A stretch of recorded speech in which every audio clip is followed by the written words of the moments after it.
शहीन मुझे ऐसा लग रहा था कि 100% शायद नहीं थे, तो मुझे लग रहा था कि उनके मेन बॉलरों में से वो भी हैं। अगर उनको अटैक करेंगे तो हार्दिक का फोकस तो नवाज की बॉलिंग पे था कि मैं उसको छक्के मार सकता हूँ, एंड वी न्यू कि वो लास्ट ओवर ही डलवाएंगे, उससे पहले गेम खत्म करना देखेंगे। मुझे हारिस के बारे में बात करनी है, मुझे वो ओवर जो शाहीन शाह अफरीदी उसके बारे में बात करनी है, लेकिन ये इमोशन विराट आपने बहुत शतक लगाया, आप लेजेंड हो, लेकिन ये इमोशन ये हमेशा नहीं देखने को मिलते, क्या मायने रखता है आपके लिए? मतलब मैं ये बोल रहा हूँ कि ये सब जो हुआ है मुझे समझ ही नहीं आया कि हुआ क्या है, मतलब ये मुझे बार बार देखना पड़ेगा बाद में। सिर्फ ये क्योंकि इमोशंस की बात करें, क्या सही था कि इनसे एक दो बॉल पहले आपने ड्रेसिंग रूम और डगआउट को इशारा किया था कि शांत रहना, जब जीतने वाले थे हम थोड़ा शांत रहना। हाँ, क्योंकि जब आपको 15-16 रन की रन रेट चाहिए और 2 बॉल में 2 रन आ जाए तो लोग शायद रिलैक्स या ओवर एक्साइटेड भी हो सकते हैं कि बन गए, फिर एक डीके रन आउट हो गए या स्टंपिंग जो भी बोलेंगे आप, बट फिर ऐश को मैंने बोला कि कवर्स के ऊपर मारने देखना, लेकिन ऐश ने अपना दिमाग के ऊपर एक्स्ट्रा दिमाग लगाया और मतलब that was a very brave thing to do, came inside the line, wide करवा दी। उसके बाद तो सिचुएशन यही रहेगी कि गैप में गई तो हम जीत जाएंगे मैच। आपके वो छक्के, हारिस रऊफ को वो छक्का सामने, विराट व्हाट इज दैट, मतलब 150 में गेंदबाजी कोई कर रहा है, वो हार्ड लेन डाल रहा है और आप सामने मारो, टूर्नामेंट का सबसे बेहतरीन शॉट है, क्या सोचे, प्लीज एक्सप्लेन करिए प्लीज। तो मुझे समझ ही नहीं आ रहा कि मतलब मैं उसको एक्सप्लेन कैसे करूं। मैं यही सोच रहा था कि 2 छक्के चाहिए, लेकिन वो एक इंस्टिंक्टिव शॉट था, मैंने कहा सिर्फ बॉल को देखो, ज्यादा हिलने की जरूरत नहीं है, और वो कनेक्शन होना बहुत रेयरली, आई थिंक मेरे करियर में 2 या 3 बार ही ऐसा कनेक्शन हुआ है मेरे बैट से ऐसे शॉट के लिए, और उस टाइम पे बहुत जरूरी शॉट था वो, तो वहां से मुझे लगा कि वो थोड़ा पैनिक कर गए उसके बाद। बिल्कुल कर गए, लेकिन जो शाहीन शाह अफरीदी का ओवर इससे पहले था, क्या आपको लग रहा था कि उसको टारगेट आप करोगे, क्योंकि वो चोट के बाद वापस आ रहे थे, उतना नहीं नजर आ रहा था जितना पहले था।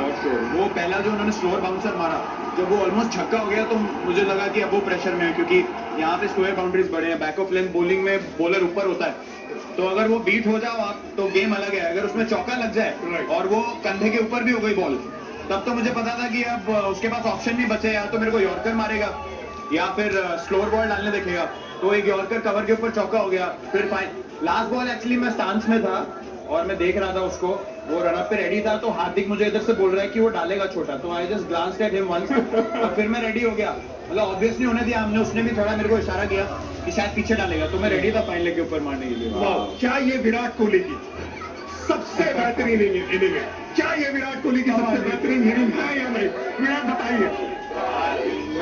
आप कह सकते हैं कि है, मैं मोहाली को रेट करता था सबसे बेटर, बट ये मैच का मैग्नीट्यूड अलग था और टूर्नामेंट का स्टार्ट है, जो सिचुएशन थी वहां से सब उसका उधर भी बयासी, इधर भी बयासी, लेकिन ये इसका मैग्नीट्यूड कुछ अलग है। एक आखिरी सवाल से दिए विराट, ये बहुत अच्छे हमने पारी को तोड़ा, इस मास्टर क्लास, इस ग्रेट पारी को, लेकिन जब आप अंदर आ रहे थे, क्या है पाकिस्तान के खिलाफ? शायद फैन जब आप छोटे थे ड्रीम करते हैं, लेकिन हर बार वर्ल्ड कप में जब सामने पाकिस्तान होती है, विराट कोहली खड़े होते हैं।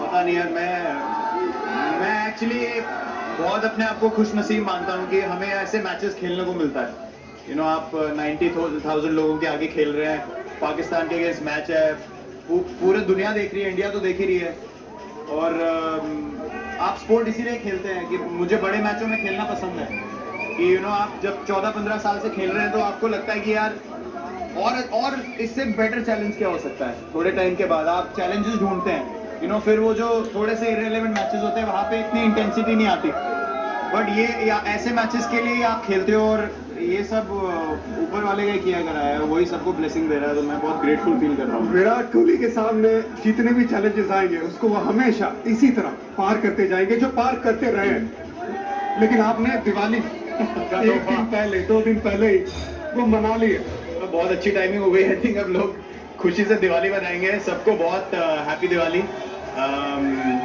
आई होप कि ये जो आज इमोशन फील कर रहे हैं वो कल में भी कैरी हो, और आपकी दिवाली और भी शुभ हो और भी खुश हो, और हम सबकी तरफ से, मेरी तरफ से, इंडियन टीम की तरफ से सबको बहुत शुभ Diwali. Thank you so much Virat, पूरे 140 करोड़ इंडियंस की तरफ से thank you. Thank you Star Sports से, हर एक स्पोर्ट्स से, हर एक फैन से। ये कहते हैं ऊपर वाले, क्रिकेट मैन कहते हैं नीचे, इन्होंने संभाला है। But It's just the beginning. Just the beginning. Just one match. Yes, so we have to be focused. लेकिन मूड सेटर हो गया। This is the feeling that you आप वांट। ऐसे जीतते हैं तो फिर आपको लगता है कि यार बड़े मैचेस की तैयारी आप ऑलरेडी कर चुके हैं, अब यहाँ से इंटेंसिटी मेंटेन करने की बात है, लेकिन कोई भी चीज लाइटली नहीं ले सकते। थैंक यू विराट, बहुत और कमिटमेंट, सब इंतजार कर रहे हैं। Thank you Virat, thank you.